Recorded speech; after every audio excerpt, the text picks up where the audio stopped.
All this weekend, we are taking a look back at a case in review. The charges against Bryan Kohberger in the murder of the 4 Idaho college students. Taking a listen to some of the most compelling conversations and discussions that we've had thus far. Let's listen to another one. The Hidden Killers Podcast. We are talking with Scott Rader of Evidence Room. Scott, I'm curious to get your insight from your perspective and your prism of understanding the legal system and working in and out of it all the time with forensic evidence and testifying in trials and seeing how that legal system works from your perspective on Kohberger's lack of a plea. Him and his attorney, Ann Taylor, standing up saying, Your Honor, we are going to stand silent, and then the court coming in and saying, okay, I'm going to mark that down as not guilty. Is this a strategy, Scott? Well, I think that one of the things he's trying, because he really has not spoke out loud, right? Mm-hmm. He has not verbalized anything on the record since he's been arrested. Yeah. And that might have something to do with limiting witnesses' ability to identify his voice. It could be an act of defiance. Those are the two things that jumped to my mind right out of the gate. That's interesting to look at it from that way. You're looking at it from an evidentiary standpoint of someone could go and say, I know that voice, or it could be recognized or cross-connected some way, shape, or form. The thing that had come to my mind, and I'm wondering if you have any insight into it, it's more of a legal type question, but you obviously, you work in that world and maybe you've seen something similar, could this be in any way connected to the state having 60 days to decide whether or not they're going to bring the death penalty against Kohberger? Could that be some sort of an inroad for pleading? If this, say he does come out and pulls a Dennis Rader. Dennis Rader did the exact same thing. He stood silent when he was supposed to plead. And then at the end of the day, it never went to trial because he then made a deal to tell his story, to tell everybody in great detail what happened, and he did not get the death penalty in Kansas. Is that something that maybe is a strategy here, or is this more, like you were saying, possibly in defiance, possibly a control thing? We know he's very much about being in control. Yeah, I mean, I think that's a good point. I'm leaning toward not getting his voice on the record under great audio for identification purposes from surviving witnesses. However, I think you make a good point in that by not verbalizing his plea of not guilty, and that plea of not guilty just being assumed or through the attorney, that does leave the door open, I think, for the judge and the prosecutor to essentially use that plea as a bargaining chip to get the death penalty off the table. So I think you make a good point. I personally have never seen that happen in any case that I was involved in, but I think you make a good point, and it's very, very possible. Are we seeing, and this is something I was thinking about last night, and there's been a lot of comparisons to BTK, although they're very different in the way that they committed their crimes, and there's a lot of dissimilarities compared to the similarities, but there are some, and there's some very interesting stark ones. Number one, the way that he pled the other day, or did not plead. Also, obviously, he had that connection to the woman who wrote the book on BTK, studied him in great detail, had those conversations about what BTK did. And we've learned that Bryan was very much trying to study the psychology of people like that and understand how one felt when they're in this situation or that situation. And here's another one that just came to mind last night. Everyone online, when they don't want to type out Bryan Kohberger in these discussion groups, it's BK. Very close to BTK. I am starting to wonder, is this part of, whatever messed up thing is going on in his mind? Is he trying to, in some ways, not all the ways, obviously, but in some ways emulate BTK? Well, from the very beginning, I identified this as a, potential serial killer in the making. Mm-hmm. I mean, by definition, he's already a serial killer if he's found guilty of, killing these poor kids.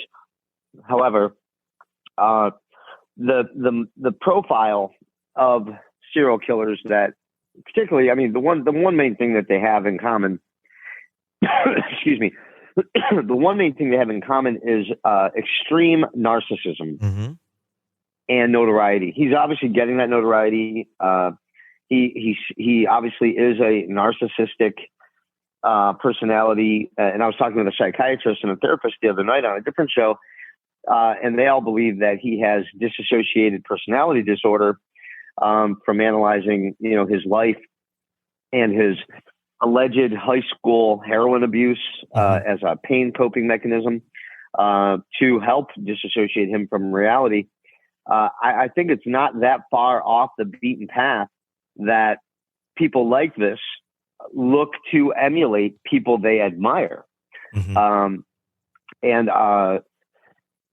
I think he fits the bill in every way with regard to this. He has that stone cold blank face every time the camera's on him.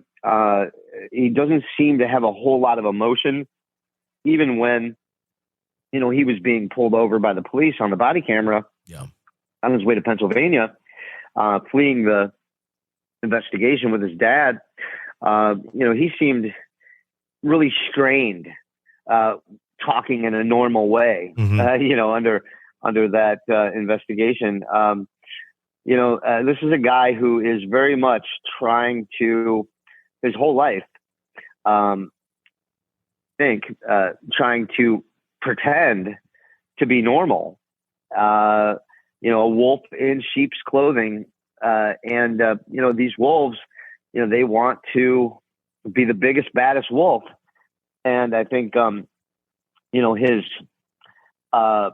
curiosity on BTK, and then given his initials, I think that there's a natural, where he might be drawn, toward that. I think you're getting warm, Tony. I think you're getting real warm. And it's interesting. The family as well of BTK, Carrie Rawson, has been speaking out quite a bit on this topic. She, of course, the daughter of BTK, recognizing more so in the area of what his family must be going through, trying to square up this idea that their son, their brother, could possibly be this killer. They even, the allegations are that over the holidays, the sister came out and said, what if you're the killer? You have the Elantra. You're acting rather strange, doing everything in plastic gloves. Of course, I'm paraphrasing here.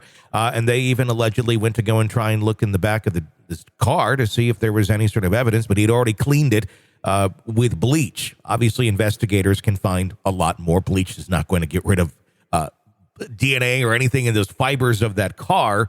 Deep down, there's going to be something there. But it's interesting to hear that family, trying to struggle with it. And we don't know. We have not heard from them officially by any means as to where their stance is on this. It's noted that they were not in court the other day. We haven't heard anything. And inside things that I'm hearing is that they may be coming to grips, that they may be accepting that it is him, that their son, their brother may be the one behind this. I'm not speaking for them, but I'm gonna guess that's the direction we're going to find them going soon. Yeah, I mean, what a horrible situation, for the daughter, of the BTK killer.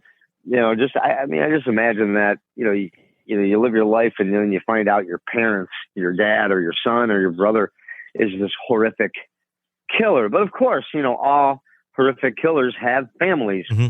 And although the families you can't say are directly related in the causation of him becoming or them becoming killers, mm-hmm. But you can imagine the amount of guilt and embarrassment that a family member would have. You know, obviously the first thing is, you know, you want to not believe it. You know, how could somebody with the same genetic DNA and blood running through their veins be so horrible when you're so not horrible?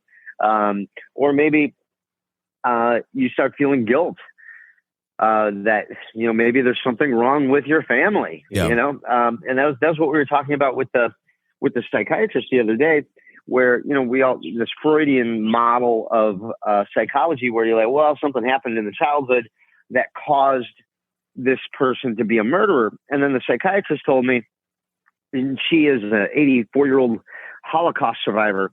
And she told me, she's like, under the Freudian model, you would think all of the people that were in the concentration camps in Nazi Germany who had all of their families killed, and they were horrified throughout their life for the you know, trauma that they went through.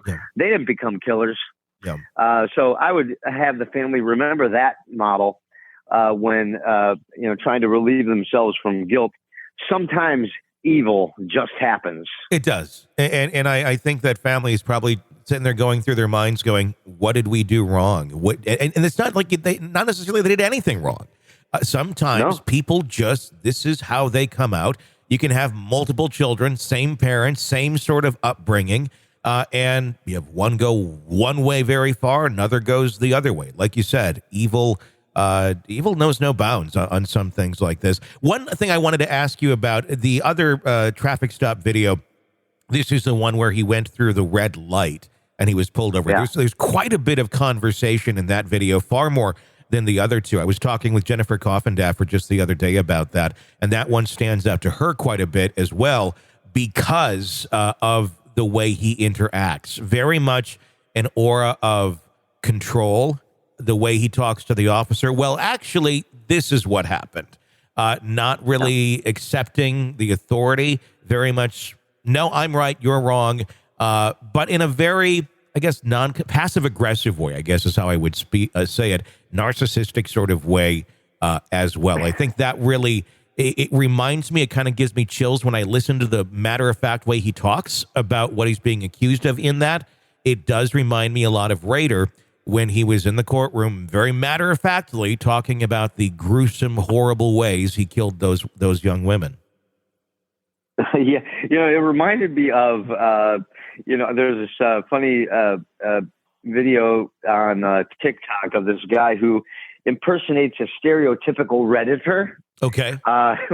Where this guy in this, you know, kind of funny nerdy hat walks into a restaurant to buy something, and he's like, well, actually, what I'm really trying to say is that, you know, and I kind of see a lot of that in this Bryan Kohberger, where, you know, he's just trying to correct everybody.